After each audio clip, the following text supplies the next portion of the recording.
बालबुद्धी आहे. कोकणी मनुष्य असं आहे की कोकणी मनुष्य कधीच विकला जात नाही. आणि मला काल उद्धव साहेबांनी म्हटलं की ह्या म्हणून फोन येत होते, फोन चेक करा, कोणाचे फोन कोणाला येत होते. अहो, जिथं पंतप्रधानांनी मला बोलवलं तर पंतप्रधान महोदयांनी दिल्लीला स्वतःची तुलना पंतप्रधानांशी करतात. पर्रिकर साहेब स्वतः संरक्षण मंत्री मला घेऊन गेले होते. ते सोडून मी बाळासाहेबांच्या विचारासाठी आलो. त्यावेळेला मला कॅबिनेट करता आलं नाही म्हणून तुम्ही दिलगिरी व्यक्त केली. किती खोटं बोलाल जनतेशी. आमचा लढा जनतेच्या हितासाठी असतो. आम्हाला तुमच्याबद्दल आदर आहे, पण थोडं तरी खरं बोला एवढीच विनंती आहे. असं आहे की टोमणे मारण्याने महाराष्ट्राचा विकास होतो. केवळ काहीतरी बोलत राहायचं. 2.5 वर्षामध्ये महाराष्ट्रासाठी काय केलं, कोकणसाठी काय केलं याचं उत्तर खरं तर दिलं पाहिजे. काजूच्यावर तुम्ही बोलता, मग काजूचं धोरण 2.5 वर्षामध्ये तुम्हाला दिसलं नाही. आम्ही त्याला 1500 रुपये दिले.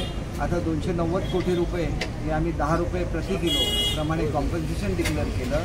103 रुपयाने विकला जाणारा काजू 120 रुपयाने विकत घेण्याची व्यवस्था केली आणि पुढच्या वर्षीपासून सरकार स्वतः काजू विकत घेणार. शेवटी किती दिशाभूल कराल लोकांची.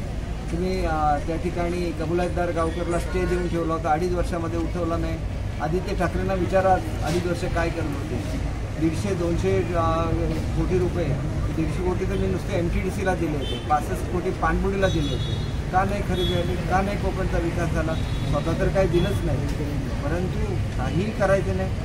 केवळ आगी लागवत फिरायचं आणि त्याच्यावर आपली राजकीय पोळी भाजून घ्यायची, हे योग्य नाही. कोकणी माणसांनी तुम्हाला प्रेम दिलेलं आहे, त्या कोकणच्या विकासाची थोडी तरी आस्था वाढला, एवढंच मला या निमित्ताने सांगायचं. शेवटी सगळं माझं कुटुंब आहे आणि त्याच्यामुळे संपूर्ण कुटुंब हे राणेसाहेबांच्या बरोबर राहणार.